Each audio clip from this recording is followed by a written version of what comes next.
दो वर्गों के क्षेत्रफलों का योग 117 वर्ग मीटर है। यदि उनके परिमापों का अंतर 12 मीटर हो तो दोनों वर्गों की भुजाएं ज्ञात कीजिए। दो स्क्वायर हैं, उनके क्षेत्रफलों को जब जोड़ा गया तो 117 आया और उनके परिमापों का अंतर कितना है, 12 है। तो उन दोनों की भुजाएं बताओ। यहाँ लिखेंगे माना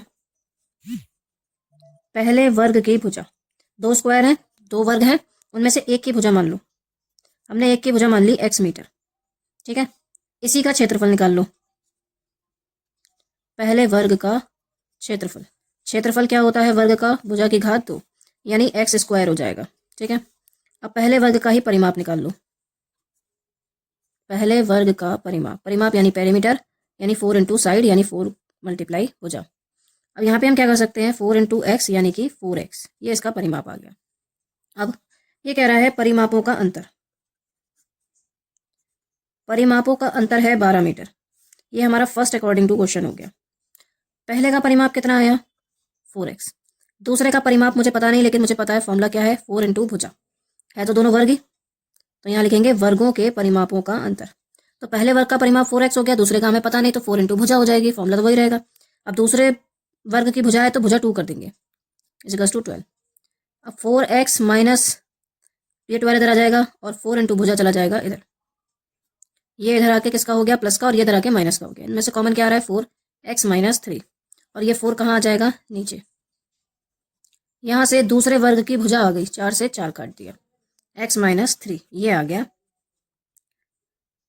दूसरे वर्ग की भुजा, ठीक।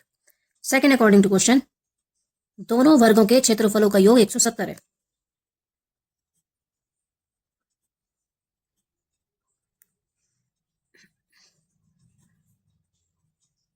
अब पहले वर्ग का क्षेत्रफल कितना आया था, एक्स स्क्वायर।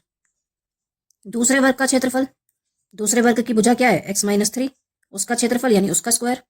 क्षेत्रफल क्या होता है, वर्ग का, भुजा की घात 2, तो पहले का तो भुजा हमने x मानी तो उसका स्क्वायर हो गया, दूसरे की भुजा x माइनस 3 निकल के आई, उसका स्क्वायर हो गया, बराबर 117।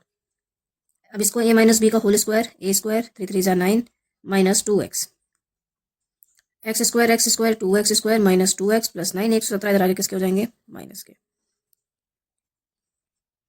117 में से 9 गए तो 108, कॉमन आ जाएगा 2x स्क्वायर माइनस x, 2 5 जा 10, 2 4 जा 8, 2 को उधर भेज देंगे, हमारी समीकरण बन गई है। ऐसे दो नंबर जिनकी मल्टीप्लाई करूँ तो 54 आए, माइनस करूँ तो 1 हो जाए। यहाँ पे 2x नहीं आएगा, 6x आएगा, मिस्टेक हो गया। x का स्क्वायर x स्क्वायर हो गया, 3 का स्क्वायर 9 हो गया, और यहाँ 2 3 जा 6x हो जाएगा यहाँ पे, तो यहाँ कॉमन होके 3 बचेगा, 6 9 जा 54, 6 माइनस 9 माइनस 6, यहाँ से x square minus 9x plus का 6x माइनस का 54 इज इक्वल टू 0। यहाँ से आप कॉमन ले लेंगे x, यहाँ बचेगा x माइनस 9, यहाँ से आप कॉमन ले लेंगे 6, यहाँ बचेगा x माइनस 9, कॉमन आ गया x माइनस 9 और x प्लस 6। यहाँ से एक बार इसको 0 के बराबर रखेंगे, एक बार इसको 0 के बराबर रखेंगे। यहाँ से x की वैल्यू आपकी 9 आ गई और यहाँ से x की वैल्यू आपकी माइनस 6 आ गई, जो कि क्या हो जाएगी, अमान्य। x की वैल्यू क्या आ गई, 9 आ गई। 9 आने के बाद अतः भुजा पूछी थी दोनों वर्गों की, पहले वर्ग की भुजा आपने कितनी मानी, x, तो वो तो आ गई 9 मीटर। अब आती है बात दूसरे वर्ग की भुजा। दूसरे वर्ग की भुजा आपकी कितनी आई थी, x माइनस 3, यानी कि 9 में से 3 चला गया तो 6 मीटर आंसर हो गया। आई होप ये क्वेश्चन आपको समझ में आ गया होगा।